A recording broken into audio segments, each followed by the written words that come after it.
Open when she's gone. I thought nothing could be worse than my grandmother's funeral. Until he showed up. An old man, hunched, in a coat from another era, with a handkerchief in his breast pocket, like someone carved from a different time. I was standing by the casket, accepting condolences, when he approached. Not a relative. Not a neighbor, at least not one I remembered. But his face felt strangely familiar. He looked me straight in the eye. Silent. Then handed me an envelope. Worn, with yellowing edges.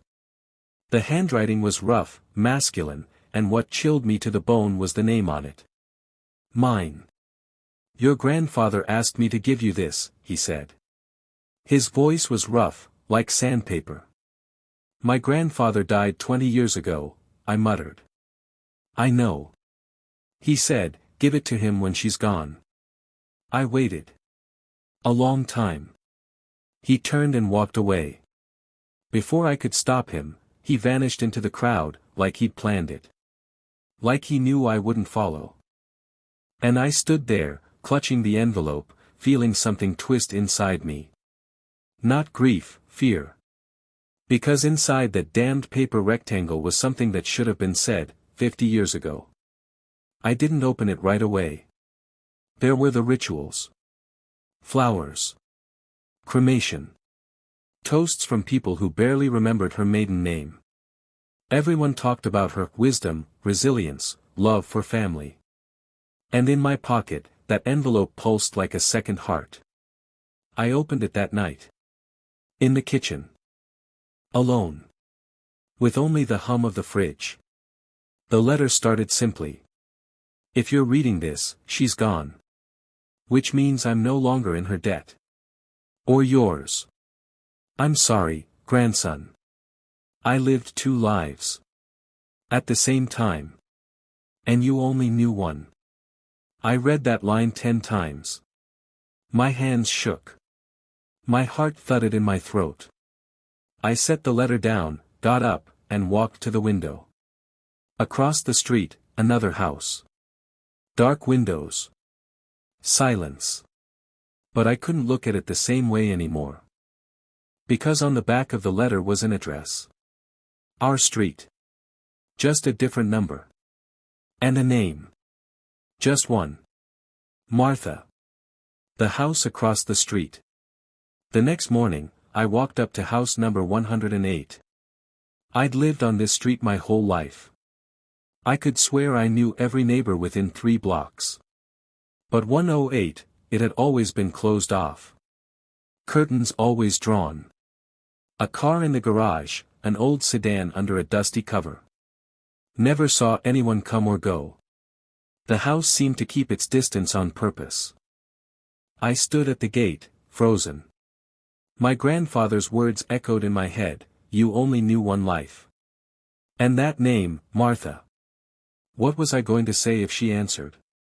Hello, I'm the grandson of a man who may have had an affair with you while married to my grandmother. Ridiculous. And yet.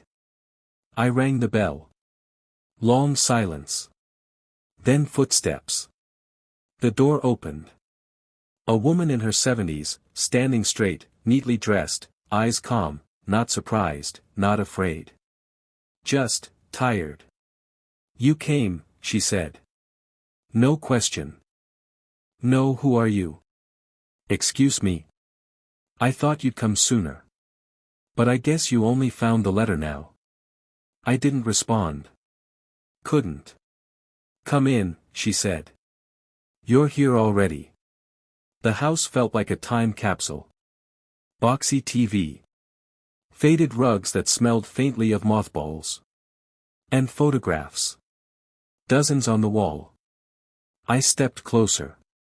One photo, a man in a suit, holding a child. Next to him, a younger version of Martha, laughing into the camera. But I couldn't look away from the man. My grandfather. The same nose. The same crease near his mouth. But, happier. That's him, isn't it? I croaked. Martha nodded. To me, he was Jonathan. Not Ivan. He asked me to call him that. He said that name belonged to the other life. I was, this one. I sat down. I had to. My legs couldn't hold me anymore. You had a child together. She was quiet for a long time. Two, she said softly. A son and a daughter. He came every weekend. At first Saturdays, then Sundays. Sometimes for lunch. Sometimes just an hour. We never asked questions. We just waited. I looked at the photos again. One of the boys. I didn't know what to say. He looked too familiar. Like my father. Like me. Did anyone else know? She shook her head. Only the neighbor. Harold. He swore to keep the secret. And your grandfather, he always left before dark. So no one would suspect. He didn't want to destroy anything. Just, live. I had no words. I couldn't comprehend it. My grandfather had lived two lives. In one home, he was strict and silent. In this one, warm and smiling. In this house, he laughed. In ours, he stared blankly at the TV. Why didn't you tell anyone? Because I promised. He asked me, don't destroy what's left. But now she's gone. And you deserve to know. Father. Or something like it. I walked home, but it felt like the ground beneath me was shaking. Everything I thought I knew about my family was collapsing like a house of cards. My grandfather, the man I had idealized, a veteran, stern, just, quiet, wasn't just a complicated man. He was someone else entirely. Two-faced. Torn. Or, just human. I couldn't find the right word. None of them felt right. One thought kept circling in my head. Did my father know? Back home, I opened an old box of photo albums. There he was, my grandfather, fishing with my dad, sitting quietly at Christmas, stiff in his lawn chair in the backyard. Not a single photo where he smiled. Not a trace of real emotion. As if he was never really with us, just present. I remembered what Martha had said. He asked me to call him Jonathan. That name belonged to the other life. The other life. Were we this one? My phone buzzed in my pocket. Unknown number. It's Martha, said the voice I now knew well. I'm sorry. I should have told you earlier. What? You asked if anyone else knew. I didn't tell you. I think your father did. From the very beginning. I sat down. He came to see me. Once. He must have been around 30. I had just buried my son. Your uncle. He died. In a car accident. He looked so much like your father. And your father came. Alone. Stood on my porch. Didn't introduce himself, but I knew. He stood there for a long time in silence, then said, I saw him leaving your house. Then added, he comes to ours, too. Every week. What did you say? Nothing. Just said, then I guess he tried his best for both of you. He nodded. Left. Never came back. I hung up and stood. I needed air. Outside, the wind tugged at my sleeves. I walked past quiet houses, trying to digest it all, my father knew. All this time. He carried that truth in silence. Never said a word. Was that silence weakness, or strength? That evening, I reopened my grandfather's letter. On the second page, there was a scribbled postscript. P.S. If you want the whole truth, look in the basement. In the toolbox. There's another letter there. But it's not for you. It's for him. A letter not meant for me. Our basement was like a museum of forgotten lives. I went down early in the morning, before anyone else was awake. The light from the window was dim, dust danced in the air, and the smell, a mix of old metal, damp wood, and something, lost. I knew which box he meant. My grandfather's old toolbox, heavy, wooden, with rusty hinges and paint chipped down to bare wood. It always sat in the corner, covered by his military poncho.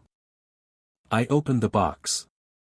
Screwdrivers, hammers, coils of wire, and at the bottom, a thin envelope, tied with twine. No name. No signature. Just, waiting. I didn't plan to read it. It wasn't for me. But I couldn't not read it. I untied the string and pulled out the letter. His handwriting, sharp, tense. Son. You knew. I saw it in your eyes, in the way you looked at me after those Sundays. I knew you saw, but you never asked. And I was grateful. I wasn't a good father. I didn't know how to talk about feelings, didn't know how to be present the way you might have wanted. But I tried. God, I tried. She gave me something I didn't even know I was missing. Laughter. Peace. I didn't leave you because I couldn't. I loved your mother, in my own way. But I was never whole. I gave what I could, how I could. I know you were angry. Maybe still are. And that's fair. But know this, I never asked for forgiveness because I didn't think I deserved it. I just didn't know how to live any other way. You were better than me. You became a husband, a father, a man I could never be. I'm proud of you. And yes, I know, too late. But maybe not entirely. I closed the letter and placed it back in the box. And for the first time in my life, I cried because of my grandfather. But I didn't cry from pain. I cried from the realization that he wasn't a monument, not a soldier with medals, not a wall. He was broken. Flawed. Human. His son. And my uncle. I had to see him. Martha's son. My uncle. Saying I wasn't ready would be an understatement. My nerves were shot, like a teenager before an exam.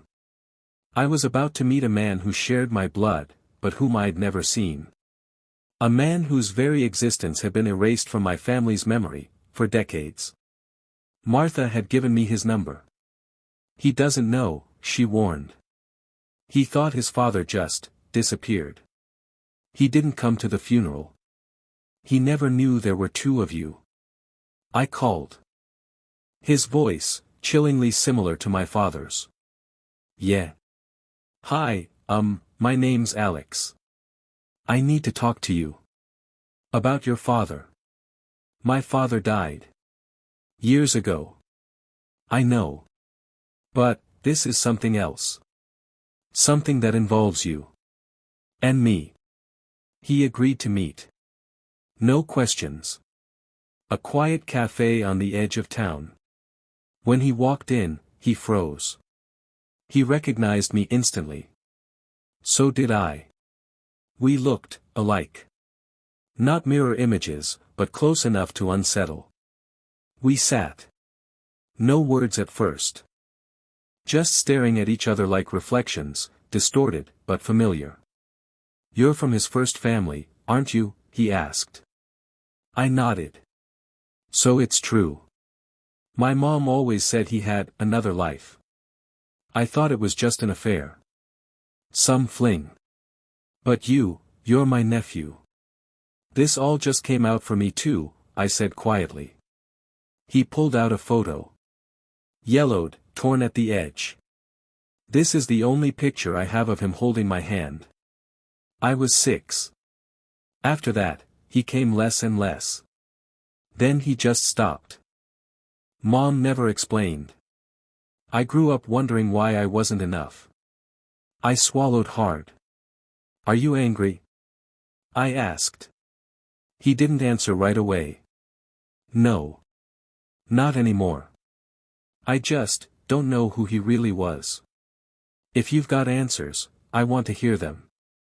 I handed him a copy of the letter. Not the original, just a scan. He read it slowly. Eyes locked. Hands shaking. He didn't leave. He just split himself between two lives. Yeah, I said. And neither side got all of him. He nodded. Once. Thoughtful. Then looked at me. What about your dad? He knew. And he kept it secret. I nodded again. Then, brother, he said, and his voice cracked just slightly. We've got more in common than either of us thought. She knew. She knew everything. I thought we could handle this. Just the two of us. Thought we could keep it quiet, like an old wound that only bleeds when poked. But secrets don't lie still. Especially not this kind. A few days later, my aunt called. My father's sister. The one who always knew more than she said. Alex, she said, no hello, no small talk. I saw you with him. With who? That man in the cafe. You two looked alike. Too alike. And the way you looked at him, like family. I froze. You knew. I suspected. Back then. When Dad disappeared on weekends, then came back looking like he was tired of pretending. She paused. Your grandmother knew too. But she stayed silent. Her whole life. I never understood why. Now, maybe I do. Understand what? That sometimes, family isn't about blood. It's about what you choose not to destroy. She knew. Everything. And she still chose to stay. I listened in silence. Everything inside me turning upside down. So what now? I asked. Now, you've got a storm coming. Because you're not the only one who found out. Who else? Harold. My hand clenched into a fist. The old neighbor. The one who gave me the letter. He'd known all along. He was a witness. A gatekeeper. And now, maybe a loose cannon. He's talking. Too much. His son's a reporter, local paper. Wants to make a story out of it. The secret double life of a man in a quiet town. He's asking questions. He already went to see Martha. What did she say? Nothing yet. But if this comes out, it won't just be a story. It'll be fire. For everyone. I hung up and stood there, heart racing. The secret my grandfather had buried for 50 years. Was cracking open. And if I didn't stop Harold. The truth could burn everything down. Harold won't stay silent. He opened the door like he'd been waiting for me. You know what I like about getting old, he said, standing in the doorway. I don't give a damn what anyone thinks anymore. His house was stacked with newspapers, faded clippings, old letters. Harold didn't just live in the past, he archived it. Catalogued it. Like evidence. You talked, I said. You promised my grandfather you'd keep quiet. He nodded, smirking. I did. And he made me a promise too. Said he'd be honest with her. Your grandmother. But every night, he'd come out onto that porch, stare at the stars, and pretend nothing was wrong. I said nothing. You know why he gave me that letter and not someone in the family? Harold continued. Because he trusted me. Thought I understood him. And I did. For a while. He walked over to a cabinet, pulled out a box. Inside, a photo. Black and white. Younger. Two boys, my grandfather and Harold. Standing close. Smiling. Like brothers. He was like a brother to me. We grew up side by side. And I knew what he was doing. I saw it all. And I stayed silent. Because I thought it was love. Now. I think it was fear. You want the world to know. I asked. I want people to stop worshipping him as a legend. I want them to see him for what he was. Broken. Real. But you'll destroy 2 families. He looked straight at me. Or maybe I'll finally set them free. I sat down. My head buzzed.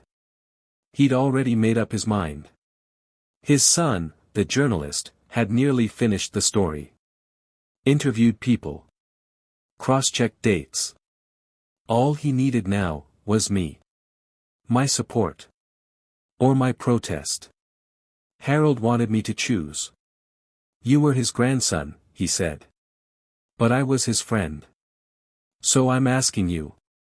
Do you want to preserve the myth, or tell the truth? The myth or the truth? I didn't sleep that night. The myth or the truth?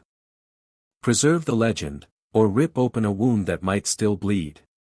I sat in the kitchen, staring into the dark outside, replaying 2 faces in my mind. My grandmother, with her quiet strength, her morning pies, and eyes that always held something unspoken. And my grandfather, not the one in military photos with medals, but the one I discovered through letters, through Martha's house, through a smile we never saw in our home. I remembered what Harold had said. Maybe you won't destroy them. Maybe you'll set them free. That morning, I went to see Martha. She opened the door, saw my face, and knew immediately. He told you, didn't he? I nodded. His son already came to see you. Yesterday. Did you say anything? Martha exhaled slowly. No. But I could see, he already knew. Harold gave him enough. They're planning to print it in the Sunday paper. So we don't have much time. She looked into my eyes. What are you going to do? I didn't have an answer. For the first time, I didn't know what I wanted. The truth had weight. But destruction did too. And then I did the one thing I feared most. I drove to my father's house. He lived out of town. Alone. A house full of silence, dust, and pictures of my mother smiling from old frames. He opened the door in pajamas, holding a cup of coffee. Alex? Everything okay? I know, I said. About Grandpa. About Martha. About everything. He froze. Then slowly nodded. Harold?